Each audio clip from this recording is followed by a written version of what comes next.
کون ہے فاسق؟ الذین ینقضون عہد اللہ، فاسق وہ ہوتے ہیں جو اللہ کا عہد توڑتے ہیں، اللہ سے کیے ہوئے وعدے توڑ ڈالتے ہیں۔ عہد کا کیا معنی بتایا تھا میں نے آپ کو؟ وعدہ، اور کیا معنی بتایا تھا؟ ذمہ، امان، دوستی بتایا تھا نا، ٹھیک ہے نا؟ تھوڑا سا یاد رکھ لیا کریں، اس لیے کہ جب ہم اب تفسیر میں داخل ہوں گے تو پھر ہمیں وہ معنی آنا چاہیے نا، تاکہ ہم جان سکیں کہ وہ جو توڑتے ہیں کیا توڑتے ہیں۔ ینقضون عہد اللہ، جو اللہ کا عہد توڑتے ہیں، یعنی اللہ سے تعلق توڑتے ہیں، دوستی توڑتے ہیں۔ خالق اور مخلوق کے درمیان ایک قدرتی بونڈ ہے نا، ایک تعلق ہے نا۔ اس کو ایک عام مثال سے سمجھیے۔ مثلا میں نے یہ کتاب لکھی، اس سے میرا کوئی تعلق ہے؟ یہ مجھ سے اور میں اس سے پہچانی جاتی ہوں نا، ہے کہ نہیں؟ جیسے ایک بچہ ہے، وہ کس سے پہچانا جاتا ہے؟ کیا کہتے ہیں؟ اس کی ماں کون ہے؟ بچہ ادھر ادھر گھوم پھر رہا تو کیا کہتے ہیں؟ اس کی ماں کون ہے، کہاں ہے؟ یہ فلاں جیسا، فوراً ایک تعلق جو ہے۔ تو اگر دنیا میں کوئی کسی چیز کو بناتا ہے تو وہ چیز اس سے پہچانی جاتی ہے، اس سے ایسوسیٹ کرتی ہے، منسوب ہوتی ہے۔ تو جس نے یہ ساری کائنات بنائی، جس نے ہم سب کو بنایا، اس سے ہمارا کوئی تعلق نہیں۔ یہ کیسی بات ہے؟ اور نہیں ہونا چاہیے۔ ہر مخلوق، ہر انسان اپنے خالق سے ایک خاموش بونڈ میں بندھا ہوا ہے، ایک عہد ہے خالق اور مخلوق کے درمیان، ہم اس سے الگ ہو ہی نہیں سکتے۔ تو جو شخص اپنے آپ کو ڈس ایسوسیٹ کر لیتا ہے اپنے خالق سے، تو وہ دراصل کیا کرتا ہے؟ ینقضون عہد اللہ کرتا ہے، ٹھیک ہے؟ اور پھر من بعد میثاقہ، اس کو پکا کر کے پھر توڑتا ہے، یعنی لا الہ الا اللہ پڑھ کے اس کو پھر بھولتا ہے۔ ایک تو عام شخص ہے جس نے لا الہ الا اللہ نہیں پڑھا، لیکن اگر وہ کہے کہ مجھے کسی نے پیدا ہی نہیں کیا، میں تو خود ہی بن چکا ہوں، تو وہ بھی ایک عہد توڑ رہا ہے۔ لیکن یہاں جس کا ذکر ہے وہ کون ہے؟ وہ شخص ہے جو زبان سے لا الہ الا اللہ کہہ دیتا ہے اور پھر اس کے بعد اللہ سے کوئی تعلق نہیں رکھتا۔ منافق، فاسق، کیونکہ یہاں فاسقین کی بات ہو رہی ہے نا، فاسقین الذین، ٹھیک ہے نا؟ فاسق کون ہوتے ہیں؟ وہ جو اللہ کے عہد کو توڑ ڈالتے ہیں۔ اور پھر آپ کو یاد ہوگا کہ ہمیں جب اللہ نے پیدا کیا تھا تو اس وقت اللہ تعالیٰ نے ہماری روحوں کو پیدا کر کے ہم سب سے کیا کہا تھا؟ الست بربکم، کیا میں تمہارا رب نہیں ہوں؟ تو سب انسانوں نے کیا کہا تھا؟ قالوا بلا، آپ ہمارے رب ہیں۔ پھر ہم دنیا میں آ گئے، پھر اللہ نے پیغمبر بھیجنے شروع کر دیے، پیغمبروں نے آ کے ہمیں یاد کرایا، وہ جو تم نے وعدہ کیا تھا یاد کرو، اس کو پیغام دیا، ہم نے لا الہ الا اللہ پڑھا، مان لیا، اور مان کے پھر اس کے بعد کیا کیا؟ توڑ دیا۔ کیسے؟ جیسے کوئی تعلق ہی نہ ہو ہمارا اللہ سے۔ اب آپ منافقت کے کانٹیکسٹ میں رکھ کے سوچئے کہ کلما اضاء لهم مشوا فیہ واذا اظلم علیہم قاموا، تو اظلم علیہم قاموا کیا ہے؟ یہ عہد توڑنا ہے۔ ہم نے کیا عہد کیا تھا کہ ہم کیا کریں گے؟ جو ہمیں آپ کہیں گے یا رب ہم کریں گے۔ لا الہ الا اللہ کا مطلب یہ کہ ہم آپ کی عبادت کریں گے، آپ کو الہ مانیں گے۔ تو جب کہہ کے نہیں کرتے تو پھر وہ دراصل کیا کرتے ہیں؟ وعدہ توڑتے ہیں۔ اس کے پکا کرنے کے بعد آپ دیکھیں کہ یہ جو آیت ہے نا جس میں وعدہ الست کا ذکر ہے، یہ سورۃ الاعراف کی آیت نمبر 172 ہے۔ اس میں تفصیل ہے، انشاءاللہ ساری ڈیٹیل تو ہم اس وقت پڑھیں گے جب اگر اللہ نے چاہا اور ہم اس آیت تک پہنچ گئے۔ اور باقی یہ ہے کہ اس کا ریفرنس صرف آپ کو دے رہی ہوں، سورۃ اعراف 172، ٹھیک ہے؟ تو وہ آیت خوب واضح کرتی ہے کہ ہم نے پیدائش کے بعد اللہ کو ایک وعدہ دیا تھا کہ تو ہمارا رب ہے۔ دنیا میں آئے، اللہ نے پیغمبر بھیج کے ہمیں وعدہ پکا کرا دیا، لا الہ الا اللہ پڑھ کر ہم نے اس کو مضبوط کر لیا۔ اب لا الہ الا اللہ کہے کہ اگر ہم اللہ کو الہ ماننے کے بجائے اپنے نفس کو الہ مانے ہوئے ہیں، اللہ کی بات ماننے کے بجائے اپنی دل کی باتیں مان رہے ہیں، تو پھر کیا ہوا؟ یہ وعدہ توڑنا نہ ہوا؟ سمجھ آ گئی بات یا نہیں آئی؟ یہ بہت کمپلیکیٹڈ بات ہے، سمپل سی بات ہے. ہر مخلوق ایک خاموش عہد میں بندھی ہوئی اپنے رب سے، نمبر 1 ہے نا. نمبر 2 یہ کہ اللہ نے جب ہمیں پیدا کیا تھا، یعنی ایک ہے ہمارا عہد خالق اور مخلوق کا خاموش عہد، دوسرے پیدا کر کے اس نے ہمیں کھڑا کر کے پوچھا تھا الست بربکم، ہم سب نے وعدہ کیا جی بالکل آپ ہی رب. دنیا میں آئے، پیغمبر آئے، لا الہ الا اللہ پڑھوایا انہوں نے، ہم نے پڑھ لیا، میثاق ہو گیا. اب آپ دیکھیں کہ لا الہ الا اللہ پڑھ کے پھر ہم اللہ کی ماننے کے بجائے اپنے دل کی زیادہ مانے، تو یہ کیا ہو گیا؟ عہد ٹوٹا کہ نہیں ٹوٹا؟ الذین ینقضون عہد اللہ من بعد میثاقہ ویقطعون، اور وہ کاٹ دیتے ہیں کس چیز کو؟ ما امر اللہ بہ ان یوصل، جس کو اللہ نے جوڑ کے رکھنے کا حکم دیا تھا. کس چیز کو اللہ نے جوڑنے کا حکم دیا تھا؟ نمبر 1 اللہ سے تعلق.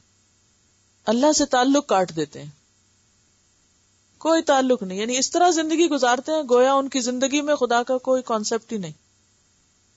ان کے فیصلے خدا کے حکم کے مطابق نہیں، اپنے مرضی کے مطابق ہوتے ہیں.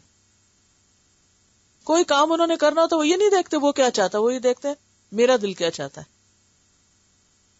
اور دوسری چیز، رشتوں کو کاٹتے ہیں، انسانی تعلقات میں بگاڑ پیدا کرتے ہیں، یعنی صلہ رحمی کو کاٹتے ہیں. جن رشتوں کو اللہ نے قائم کرنے کا حکم دیا، ما امر اللہ بہ ان یوصل، وہ کیا کرتے ہیں؟ اس کو کاٹ دیتے ہیں. وَيُفْسِدُونَ فِي الْأَرْضِ، اور وہ زمین میں فساد کرتے ہیں. یہ فساد بھی کس کا کام ہے؟ منافقوں کا کام، کیونکہ ان سے ہی کہا گیا نا شروع میں لا تفسدوا فی الارض. متقی تھوڑی فساد کرتے ہیں. فساد کون کرتا ہے؟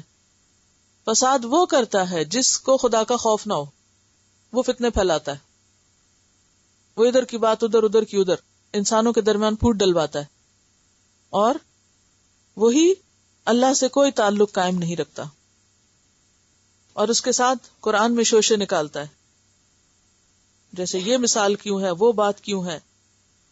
کیونکہ ایسے شخص کا نصیحت قبول کرنے کا کوئی ارادہ نہیں ہوتا، وہ کچھ کرنا نہیں چاہتا، کوئی کمٹمنٹ نہیں کرنا چاہتا، کوئی ذمہ داری نہیں لینا چاہتا، اپنے آپ کو کسی تکلیف میں نہیں ڈالنا چاہتا، لہٰذا وہ اس سارے کام کو بیکار کام سمجھتا ہے، اور جو کر رہے ہیں ان کو بھی نہیں کرنے دیتا، لہٰذا وہ فساد پھیلاتا ہے.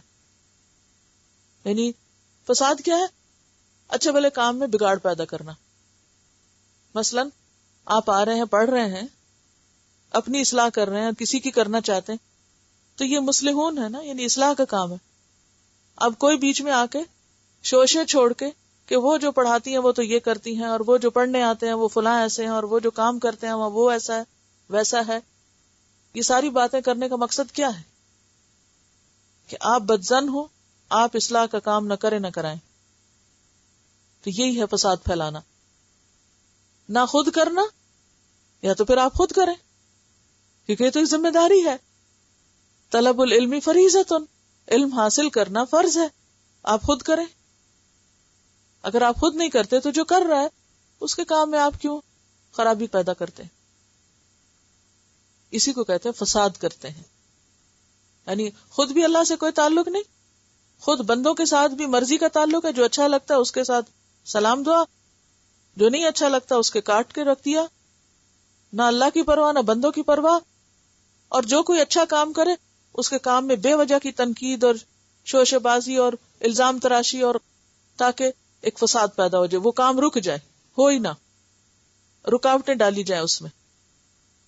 تو یہ کن کا کام ہے؟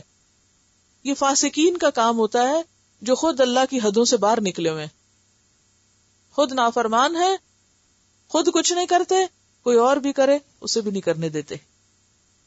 اللہ تعالیٰ ایسے لوگوں کو پھر ہدایت نہیں دیتا. یہی تو بات کی جا رہی ہے نا. اصل موضوع یہاں کیا ہے پوری آیت کے بیچ میں؟ کس کو ہدایت نہیں ملتی؟ ایسے لوگوں کو نہیں ملتی جن کا طرز عمل یہ ہوتا ہے کہ انہیں نہ اللہ کی پرواہ نہ بندوں کی پرواہ ہے، اور ہر اچھے کام میں وہ اصلاح کی بجائے، مدد یا سپورٹ کی بجائے بگاڑ پیدا کرنے کی کوشش کرتے ہیں. انجام کیا ہے ایسے لوگوں کا؟ اولئک ھم الخاسرون، ایسے لوگ خسارہ پانے والے ہیں، نقصان اٹھانے والے ہیں. کیوں؟ قرآن پاک میں سورۃ الرعد آیت نمبر 25، والذین ينقضون عہد اللہ من بعد میثاقہ ویقطعون ما امر اللہ بہ ان یوصل ویفسدون فی الارض اولئک لہم اللعنۃ ولہم سوء الدار. وہ لوگ جو اللہ کا عہد توڑتے ہیں اس کو پکا کرنے کے بعد جن چیزوں کو اللہ نے جوڑنے کا حکم دیا ان کو کاٹتے ہیں، زمین میں فساد کرتے ہیں، ایسے لوگوں پر اللہ کی لعنت ہے. اولئک لہم اللعنہ وَلَهُمْ سُوءُ الدَّارِ، اور آخرت میں ایسے لوگوں کا بہت برا گھر ہے، بہت برا ٹھکانہ ہے. اسی طرح سورۃ محمد آیت نمبر 22 اور 23، فَهَلْ عَسَيْتُمْ إِن تَوَلَّيْتُمْ أَن تُفْسِدُوا فِي الْأَرْضِ وَتُقَطِّعُوا أَرْحَامَكُمْ أُولَئِكَ الَّذِينَ لَعَنَهُمُ اللَّهُ فَأَصَمَّهُمْ وَأَعْمَى أَبْصَارَهُمْ. تو تم سے یہی توقع کی جا سکتی ہے کہ جب تم منہ موڑو گے تو زمین میں فساد کرو گے، رشتوں کو کاٹو گے. ایسے لوگوں پر اللہ نے لعنت کی ہے، ان کو بہرا بنا دیا، اندھا بنا دیا، دیکھ ہی نہیں سکتے. یعنی اب ان کو حق نظر بھی نہیں آتا. یعنی وہ غلط کاموں میں اتنے آگے چلے گئے کہ ان کو کتنا سمجھائیں انہیں سمجھ بھی کوئی نہیں آتی. کتنی حق کی بات بتائیں ان کے دل کو ہی نہیں لگتی، ان کی عقل میں ہی نہیں آتی، وہ دیکھنا بھی نہیں چاہتے. تو ایسے ہی لوگ خسارہ اٹھانے والے ہیں. اللہ تعالیٰ قرآن پاک میں فرماتے ہیں قل ان الخاسرین الذین خسروا انفسهم واہلیہم یوم القیامہ، کہہ دو کہ اصل نقصان اٹھانے والے وہ ہیں جنہوں نے اپنے آپ کو اور اپنے اہل و عیال بچوں کو بھی قیامت کے دن خسارے میں ڈال دیا. ادارے جو خود فساد کرتے ہیں وہ اپنے بچوں کو کہاں سیدھے رستے پہ آنے دیں گے؟ نہ اپنی فکر ہے نہ اہل اولاد کی فکر ہے. ایسے لوگ خود بھی نقصان اٹھائیں گے اور ان کی اولادیں بھی نقصان اٹھائیں گی. تو اصل ناکام لوگ کون ہیں؟ فیلئر کس کے لیے ہے؟ کہ جو قیامت کے دن خود اور اپنے آل اولاد کو ناکام بنا دے اور وہاں نقصان اٹھائے، خواہ وہ دنیاوی اعتبار سے کتنے بھی کامیاب لوگ کیوں نہ ہوں، دنیا میں خواہ وہ محلات میں ہی کیوں نہ رہتے ہوں، ان کے پاس ہر طرح کی پار ہی کیوں نہ ہو، لیکن اگر وہ آخرت میں ناکام ہے تو یہی اصل ناکامی ہے. یہاں آپ دیکھ رہے ہیں کہ ایک ایسا کیریکٹر سامنے آ رہا ہے کہ جس کو قرآن پر اعتراض ہے، اللہ کی باتوں میں وہ شوشہ بازی کرتا ہے، اور پھر اللہ کے عہد کو توڑتا ہے، بندوں کے ساتھ بنا کے نہیں رکھتا، نیکی کے کام میں خرابی پیدا کرتا ہے. فرمایا ایسے لوگ ہدایت کہاں سے پائیں گے؟ یہ تو نقصان اٹھائیں گے اور قیامت کے دن ان کے لیے بدترین ٹھکانہ ہے. اب اس کانٹیکس میں انسان کو یہ سوچنا چاہیے کہ وہ خود کہاں کھڑا ہے. یہ جو 3 کیٹیگریز شروع میں کی گئی انسانوں کی، متقی، کافر اور منافق، تو یہ کردار بیسیکلی منافقوں کا ہے جو اوپر سے اسلام کا لبادہ بھی اوڑھے ہوئے ہیں، اسلام کا لبادہ بھی اوڑھے ہوئے ہیں، مسلمان گھرانوں میں پیدا ہوئے ہیں اور پھر دین کے دشمن بھی ہیں اور دین کا مذاق بھی اڑاتے ہیں اور دین کے کام میں خرابی بھی ڈالتے ہیں. تو ایک انسان جو لبادہ شیر کا اوڑھ لے اور کام گدھوں والے کرے تو اس کو شیر تھوڑی مانا جائے، وہ تو دھوکے باز ہوگا. تو یخادعون اللہ والذین آمنوا وما یخدعون الا انفسهم، سب سے بڑا نقصان اپنا کر رہے ہیں. بظاہر ایسا لگتا ہے نا کہ اگر انہوں نے اللہ کی بات نہ مانی تو دکھ ہوتا ہے نا کہ یہ کیا ہے، لوگوں کو خدا کے آگے نہیں جھکتے یا رشتہ داروں کے ساتھ نہیں بنا کے رکھتے، یا یہ کہ خرابیوں میں ان کی دلچسپی زیادہ ہے، تو ایسا لگتا ہے کہ جیسے وہ دوسروں کے ستانے کے لیے پیدا ہو گئے، لیکن بیسیکلی وہ دوسروں کا کام نہیں خراب کر رہے، سب سے بڑھ کے خود اپنا کر رہے ہیں. ایسے لوگوں کو سنبھلنے کی ضرورت ہے. کیف تکفرون باللہ، کس طرح تم کفر کرتے ہو اللہ کے ساتھ، کیسے کفر کرو گے اللہ کے ساتھ. وکنتم امواتا، حالانکہ تم کچھ نہ تھے، مردہ تھے. اموات یہاں میت کی جمع ہے، تم میت تھے، مردہ تھے. یہاں انسان کی اس حالت کا ذکر ہے جو پیدائش سے پہلے کی ہے. فَأَحْيَاكُمْ، اس نے تمہیں زندگی دی، تمہیں زندہ کیا. ثُمَّ يُمِيتُكُمْ، پھر وہ تم کو موت دے گا. ثُمَّ يُحْيِيكُمْ، پھر زندہ کرے گا. اب آپ دیکھیے کہ ہر چیز جوڑے میں بنائی ہے نا اس نے. تم کچھ نہ تھے، پھر تمہیں زندگی ملی، ایک جوڑا مکمل ہوا. پھر تمہیں دوبارہ موت آئے گی. تو یہ کیسے ہو سکتا ہے کہ اس کے بعد پھر زندگی نہ ہو؟ جیسے تم کچھ نہ تھے تو اب بن گئے، پھر موت آئے گی اور آتی ہے. سب دیکھتے ہو کہ سب آنے والے جاتے ہیں، ہر ذی روح موت کا شکار ہوتا ہے. تو پھر اب کہتے ہو کہ دوبارہ نہیں اٹھو گے. کیسے نہیں اٹھو گے؟ پھر زندہ کرے گا تم کو، تب وہ پیئر مکمل ہوگا، تب جوڑا مکمل ہوگا. کچھ نہ تھے، پیدا کیا، پھر موت اور پھر زندگی ضروری ہے. پھر وہ زندہ کرے گا تم کو. ثم الیہ ترجعون، پھر تم اسی کی طرف لوٹائے جاؤ گے. یعنی زندہ کر کے کہاں؟ حساب کتاب کے لیے اس کے حضور حاضر کیے جاؤ گے. قرآن پاک میں ایک اور جگہ پہ آتا ہے، ربنا امتنا اثنتین واحییتنا اثنتین، یا اللہ تو نے 2 دفعہ ہم کو موت دی، 2 دفعہ زندگی دی. بعض نے یہ بھی کہا ہے کہ یہ جو دوسری زندگی ہے اس سے مراد مرنے کے بعد قبر میں اٹھا کے حساب کتاب کرنا ہے، اور پھر قیامت کے دن الیہ ترجعون، ٹوٹل واپسی. تم کچھ نہ تھے، تمہیں زندہ کیا، پھر تمہیں موت آ گئی، موت کے بعد قبر میں پھر اٹھا کے حساب کتاب کر کے ثم الیہ ترجعون، آخرت میں اس کی طرف لوٹا دیے جاؤ گے. پھر واپسی اللہ کی طرف ہے، واپسی دنیا کی طرف نہیں ہوتی. کچھ لوگ کہتے رہتے ہیں نا وہ روحیں واپس آ جاتی ہیں اور پھر وہ آ کے تو سب دیکھتی بھالتی ہیں، کچھ نہیں دیکھتی. پھر واپس پیچھے نہیں، پھر واپس ادھر آگے. الیہ ترجعون، ادھر واپسی نہیں ہے. اب غور سے پڑھیے نا آیت کو سامنے رکھ کے. کنتم امواتا، ٹھیک ہے کچھ نہ تھے، فاحیاکم، زندگی ملی. اس زندگی کے اختتام پر ثم یمیتکم، پھر موت آ جاتی. ثم یحییکم، پھر زندگی ملتی. یعنی برزخ کی جو حالت ہے وہ بھی ایک طرح سے زندگی ہی ہے، لیکن وہ ڈفرنٹ کائنڈ آف زندگی. وہاں سے بندہ ادھر نہیں آتا، وہاں سزا بھی ہے، جزا بھی ہے. برزخ میں، قبر میں حساب کتاب بھی ہے، جزا سزا بھی ہے، لیکن وہ ایک منی لیول پر ہے، چھوٹے لیول پر، انڈیویجول لیول پر. قیامت کے دن اجتماعی طور پر سب کے ساتھ. ثم الیہ ترجعون، پھر اللہ کے حضور واپسی. یہ نہیں کہا گیا کہ پھر تمہیں دوبارہ دنیا میں لوٹا دیا جاتا ہے. ٹھیک ہے، پھر تمہیں کدھر لوٹایا جائے گا؟ اس کی طرف لوٹایا جائے گا، پھر اس کی طرف تم پلٹائے جاؤ گے. یہ ہے سفر تمہارا. آئے اسی کی طرف سے ہو، جانا بھی ادھر ہے. کہاں بھاگو گے؟ واپسی کی تیاری کرو، اس کے حضور حاضر ہونے کے لیے کچھ اکٹھا کرو. اور تم اس کا انکار کرتے ہو؟ کیسے انکار کرتے ہو؟ وہ تو وہ ہے، هو الذی خلق لکم ما فی الارض جميعا، وہی تو ہے وہ جس نے تمہارے لیے وہ سب کچھ بنایا جو زمین میں ہے. زمین میں جو کچھ بھی پایا جاتا ہے وہ سب اس نے بنایا ہے اور تمہارے لیے بنایا ہے. اب سوچئے کہ کتنی خوبصورت بات ہے کہ تمہارے لیے بنایا سب کچھ. آپ ذرا باہر آج نکلیے اور جو کچھ آپ کو نظر آتا ہے اس سب کو دیکھ کر سوچئے کہ یہ اللہ نے میرے لیے بنایا.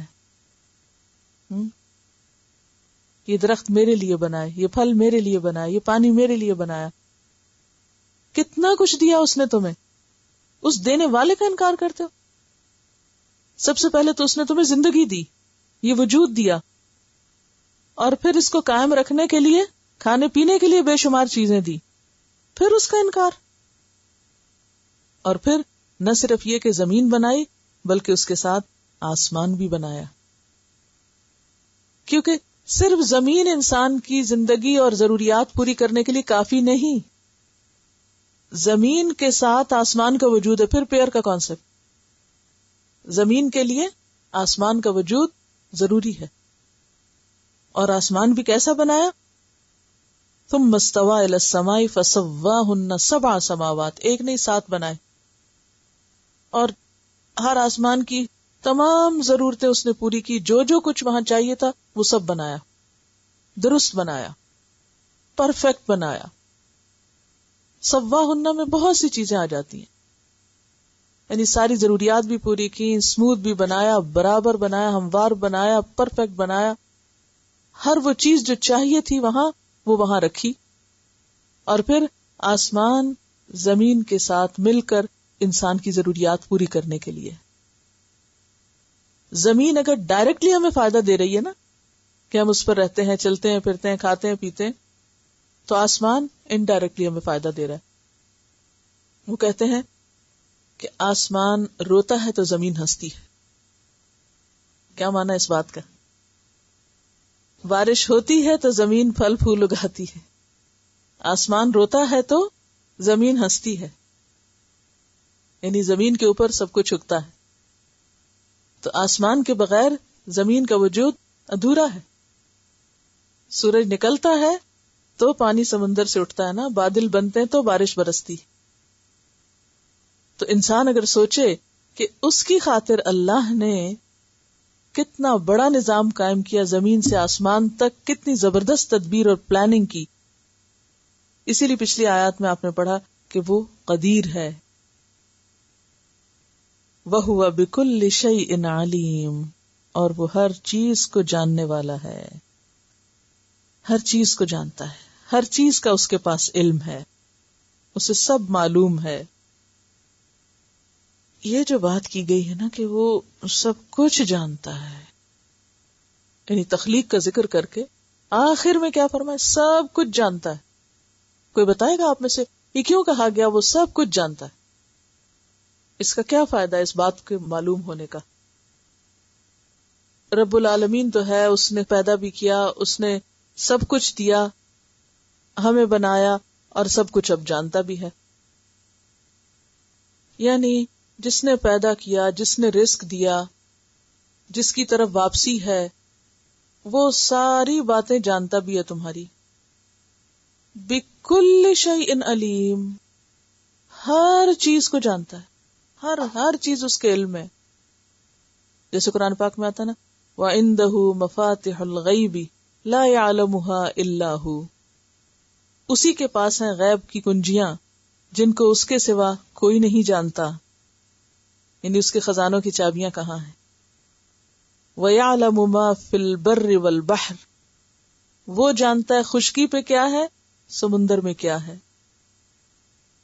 وَمَا تَسْقُطُ مِن وَرَقَةٍ إِلَّا يَعْلَمُهَا، کوئی پتا زمین پہ نہیں گرتا مگر وہ اس کو جانتا ہے. وَلَا حَبَّةٍ، نہ کوئی دانا یا بیج ایسا، فی ظلمات الارض، جو زمین کے اندھیروں میں ہے. ولا رطبن، نہ کوئی تر چیز، ولا یابسن، اور نہ کوئی خشک چیز، الا فی کتاب مبین، مگر ایک کھلی کتاب میں سب لکھا ہوا ہے. یہ اس کے علم کو آپ محسوس کر سکتے ہیں کہ وہ کتنا جانتا ہے. کیا جانتا ہے وہ؟ سب سے پہلی بات کیا کی گئی؟ وَعِندَهُ مفاتح الغیب، غیب کی سب کنجیاں اس کے پاس ہیں. وَيَعْلَمُ مَا فِي الْبَرِّ وَالْبَحْرِ، اور وہ جانتا ہے جو کچھ خشکی پر ہے اور جو سمندر میں.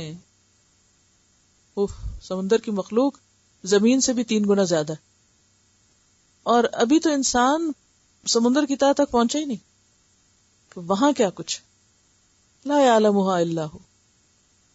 اور پھر وما تسقط من ورقة، ایک پتا گرتا ہے، يعلمها، اس کو پتہ چل جاتا ہے.